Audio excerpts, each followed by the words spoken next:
నన్ను బలపరచు క్రీస్తు యందు నేను సమస్తము చేయగలను. దేవుడు మన పక్షమునుండగా మనకి విరోధి ఎవడు? ఆమేన్, ఆమేన్. వేగు చుక్కను గురించిన డీటెయిల్స్ మనం చూస్తున్నాం. ఎలాగనగా ప్రవచనం ఎప్పుడునూ మనుషుని ఇచ్చని బట్టి కలగలేదు, మనుషుని యొక్క ఇచ్చని బట్టి కలగలేదు. అంటే దేవుని యొక్క ఇష్టముని బట్టి కలుగుతున్నట్టుగా మనకు అర్థమవుతుంది. మనుషులు పరిశుద్ధాత్మ వలన ప్రేరేపింపబడిన వారై దేవుని మూలంగా పలికిరి. ఎందుకు మనం ఇది నేర్చుకోవాలి? ఎందుకు మనం ఇది తెలుసుకోవాలి? మనకేమొస్తుంది? కారణం ఏమిటి? చూడండి, ఈ దేవుని మూలంగా పలకడం అండ్ పరిశుద్ధాత్మ వలన ప్రేరేపింపబడడం అనేది ఒక డిఫరెంట్ ఎక్స్పీరియన్స్. ఇది ఎలా ఉంటుంది అని కొంచెం చూద్దాం. ఒక ఎగ్జాంపుల్ చూద్దాం, ఒక లైవ్ ఎగ్జాంపుల్ చూద్దాం. ఓకేనా?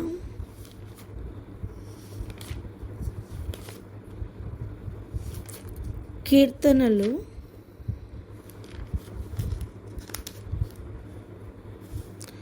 110వ అధ్యాయం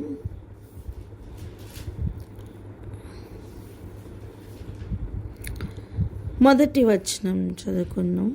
1వ వచనం,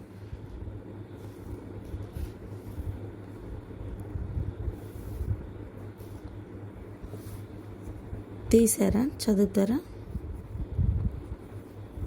కీర్తనలు 110వ కీర్తన 1వ అధ్యాయం 1వ వచనం. ప్రభువు నా ప్రభువుతో సెలవిచ్చిన వాక్కు, నేను నీ శత్రువులను నీ పాదములకు పీఠముగా చేయ వరకు నా కుడి పార్శ్వమున కూర్చుండుము. ఇప్పుడు చూడండి, ప్రభువు నా ప్రభుతో సెలవిచ్చిన వాక్కు. ఎవరి ప్రభు? ఎవరి ప్రభు? సర్వశక్తిమంతుడైన దేవుడు, ప్రభు అయిన దేవుడు, ప్రభు అయిన యేసుక్రీస్తుకు చెప్తున్న మాటలు. నాకు అది కూడా మనకి ఎలా అర్థమవుతుందంటే, నా కుడి పార్శ్వమున కూర్చో అని చెప్తున్నారు కదా. అప్పుడు ఖచ్చితంగా ఎవరి కుడి పార్శ్వమున కూర్చోమన్నారో ఆయనే మాట్లాడుతున్నారు. ఓకే, ఇప్పుడు ఈ మాటలు ఎక్కడ మాట్లాడారు? భూమి మీదన, పరలోకం మీదన?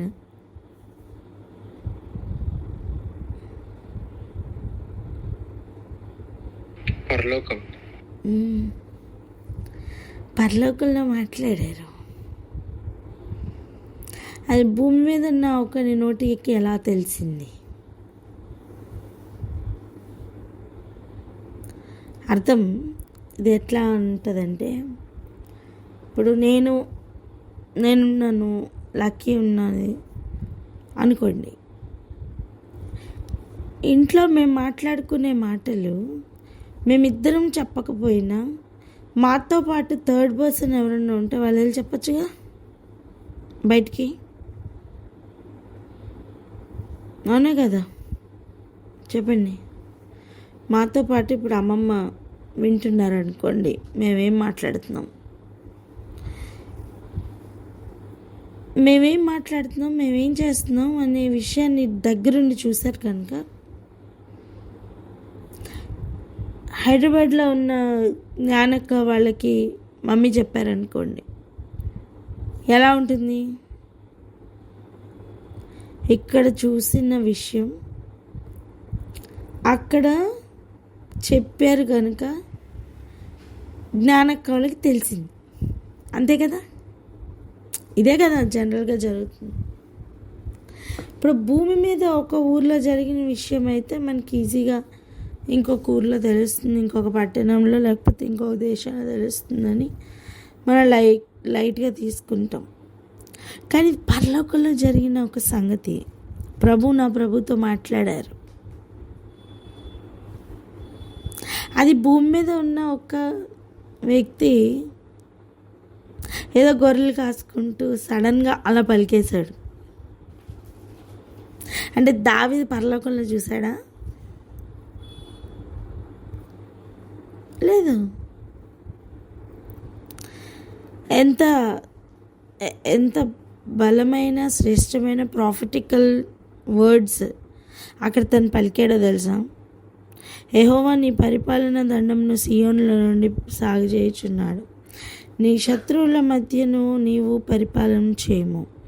యుద్ధ సన్నాహ దినమున నీ ప్రజలు ఇష్టపూర్వకంగా వచ్చేదారు. నీ అవనలలో శ్రేష్ఠులు పరిశుద్ధాలంకృతులై మంచు వలె అరుణోదయ గర్భంలో నుండి నీ వద్దకు వచ్చేదారు. ఇవన్నీ ప్రాఫెసీస్. ఆమెన్.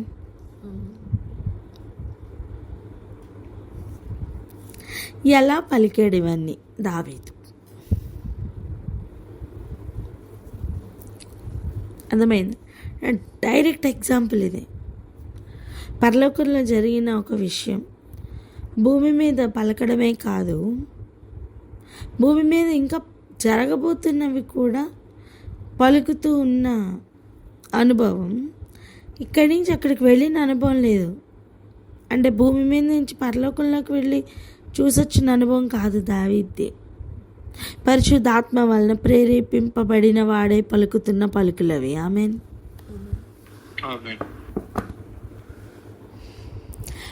అక్కడ ఇక్కడ ఉన్న పరిశుద్ధాత్ముడు పలికిస్తున్న పలుకులవి. సో చూడండి, ఇప్పుడు ఇక్కడ ఇది ప్రవచనం. చెప్పండి, ఇదేంటి? ప్రవచనం. ఇప్పుడు దీని నెరవేర్పు ఎంతవరకు అయ్యింది అని ఒకళ్ళకి ఎవరికైనా తేటపరచబడుతూ ఉంటే మరలా ఎవరు వర్క్ చేయాలి? పరలోకంలో చూసిన పరిశుద్ధాత్ముడే దావీదు ద్వారా ఇప్పుడు పలికించిన అదే పరిశుద్ధాత్ముడు దీని నెరవేర్పును కూడా గ్రహింపుకి ఇవ్వాలి. ఆమేన్. ఓకేనా? సో పరిశుద్ధాత్ముడు ఇలా వర్క్ చేస్తారు. ఇప్పుడు వచ్చేయండి పేతురు రాసిన 2వ పత్రికకి 1వ అధ్యాయం 21వ వచనానికి. పరిశుద్ధాత్మ వలన ప్రేరేపింపబడిన వారై దేవుని మూలంగా పలికిరి. సో పరిశుద్ధాత్మ మూలంగా, దేవుని మూలంగా పలకడం, పరిశుద్ధాత్మ వలన ప్రేరేపింపబడడం అనేది ఈ స్థాయిలో, ఈ రేంజ్లో ఉండొచ్చు. ఇందులో ఎక్సైట్ అవ్వడానికి ఏముందక్క అనిపించవచ్చు. తండ్రి కుడిపర్చన కూర్చోవడం ఒకటే ఇంకా నెరవేరింది. శత్రు పాదాల కింద కూర్చోవడం ఇంకా మనం చూడబోతున్నాం. శత్రు పాదాల కిందకి రావడం, యుద్ధ సన్నాహ దినం మనం చూడబోతున్నాం. అరుణోదయ గర్భం నుండి వస్తున్న శ్రేష్ఠులు వారితో జరుగుతూ ఉంటున్న యుద్ధం మనం చూడబోతున్నాం. డెఫినెట్గా ఈ యుద్ధం భూమి మీద ఉండదు. భూమి ప్లస్ గాలి. ఎక్కడ? భూమి ప్లస్ గాలి. ఎలా చెప్తారు అంటారేమో. ప్రకటన గ్రంథం 12వ అధ్యాయంలో ఒక క్లూ ఇచ్చారు, అపవాది పడద్రోయబడెను అని. సో భూమి మీద నుంచి పడద్రోయబడితే ఎలా చెప్తారు పడద్రోయబడెను అని?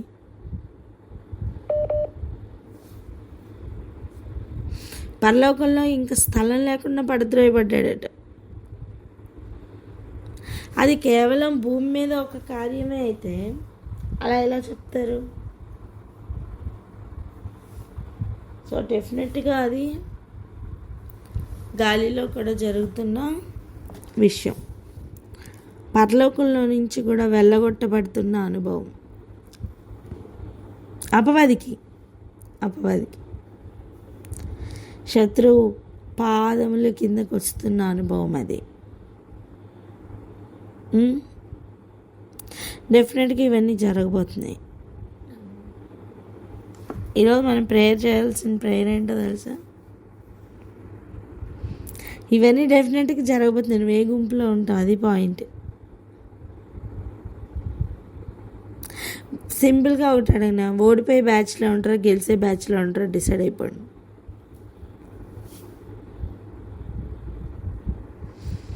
ఎందులో ఉందాం అనుకుంటున్నారు? ఓడిపోయే బ్యాచ్లోనా గెలిచే బ్యాచ్లోనా?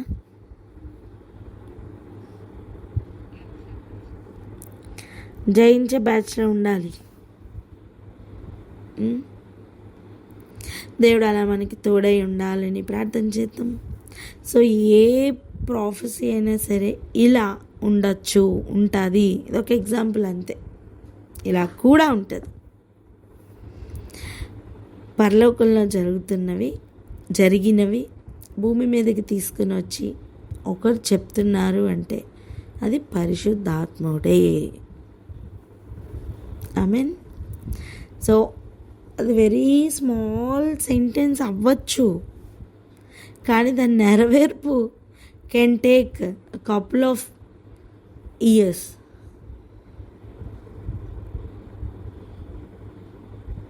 ఎలా?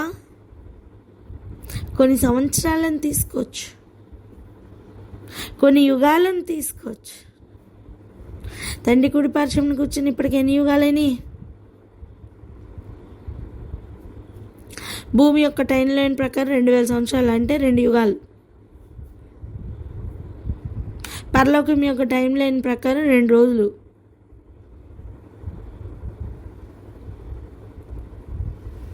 అలాగైతే శత్రు పాదముల కిందకి రావడం ఎంత టైం పట్టచ్చు?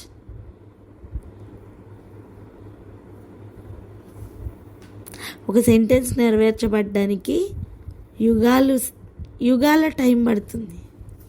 ఇప్పుడు చెప్పండి, ఎన్ని మాటలు గానిలో ఉన్నాయి, ఎన్ని ప్రణాళికలు పరలోకంలో జరిగాయి, ఎన్ని ఆలోచనలు దేవుడు కలిగి ఉన్నారు, ఎన్ని తలంపులు ఆయనలో ఉన్నాయి. ఇవన్నీ ఎలా నెరవేర్చబడబోతున్నాయి, ఎప్పుడు నెరవేరుతాయి? ఇవన్నిట్లో నువ్వు ఉంటావా ఉండవా?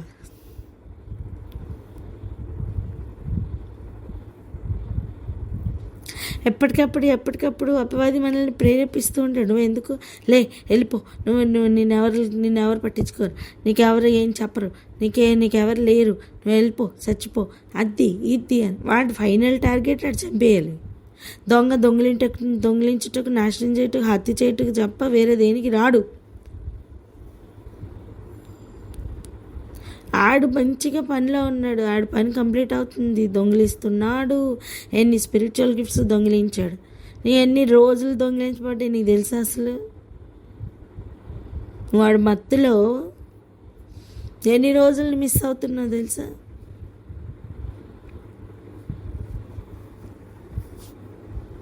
నోటి ద్వారా పలుకుతూ ఎన్నిసార్లు నాశనం కొని తెచ్చుకుంటున్నావు తెలుసా?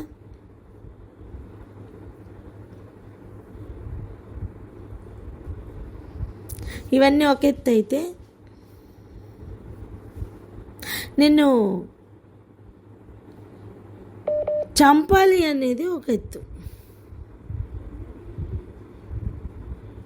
సో ఎన్ని ఏరియాల్లో నుంచి కాపాడునది దేవుని పరిశుద్ధాత్ముడు. దేని ద్వారా? Through prophetic realm. So prophecies ఇలా పనిచేస్తాయి. ఓకే, ప్రాఫెసీస్ మనం చూసాం. పాపి రక్షింపబడ్డాక నేను చేసినవన్నీ నాతో చెప్పిన దేవుడు అని అలా పనిచేస్తాయి. అదే ప్రాఫెసీస్ ఇప్పుడు వర్తమాన భూత భవిష్యత్ కాలాల్లో ఉండి దేవుడు ఆల్రెడీ జరిగిన విషయాల్ని, జరగబోతున్న వాటిని అన్నిటినీ చూపించి పరిశుద్ధాత్మ మరలా పలికిస్తారు. అవి కేవలం పరిశుద్ధాత్మ వల్లనే జరుగుతాయి. అవి కూడా ప్రాఫెసీసే. ఓకేనా? ఫైనల్గా ఇంకొక టైప్ ఆఫ్ ప్రాఫెసీ కూడా చూద్దాం. ఓకేనా? మనకి రెగ్యులర్ పోర్షన్ అవుతుంది కదా, అక్కడికి వెళ్దాం రండి. ప్రకటన గ్రంథం 10వ అధ్యాయం 11వ వచనం చదవాలి.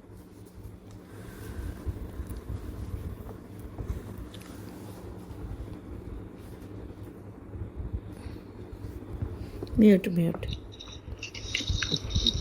అక్క ఒకసారి మళ్ళీ చెప్పరా? ప్రకటన గ్రంథం 10వ అధ్యాయం 11వ వచనం. ప్రకటన గ్రంథం 10వ అధ్యాయం 11వ వచనం. అప్పుడు వారు, నీవు ప్రజలను గూర్చియు జనములను గూర్చియు ఆయా భాషలు మాట్లాడు వారిని గూర్చియు అనేక మంది రాజులను గూర్చియు మరలా ప్రవచింపనగత్యమని నాతో చెప్పేది. ఎప్పుడు అంటే ఆ చిన్న పుస్తకం దూత చేతిలోంచి తీసుకొని తినివేసిన తర్వాత అది నోటికి తేనె వలె ఉండి కడుపుకు చేదుగా ఉంటుంది. దాన్ని తినివేసిన తర్వాత అది కడుపుకు చేదైపోయింది. అప్పుడు వారు ఏం చెప్తున్నారంటే, నీవు ప్రజలను గూర్చి జనములను గూర్చి ఆయా భాషలు మాట్లాడు వారిని గూర్చి అనేక మంది రాజులను గూర్చి మరలా ప్రవచింపనగత్యం అని చెప్పిరి.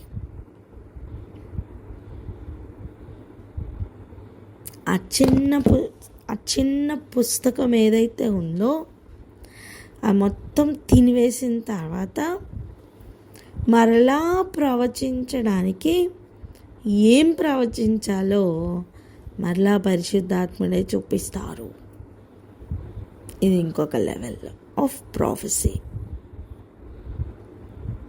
ఓకే, ఇక్కడ కూడా మళ్ళీ ప్రేరేపించేది, చూపించేది, చెప్పేది అన్నీ ఎవరు? సేమ్ మళ్ళీ పరిశుద్ధాత్ముడే.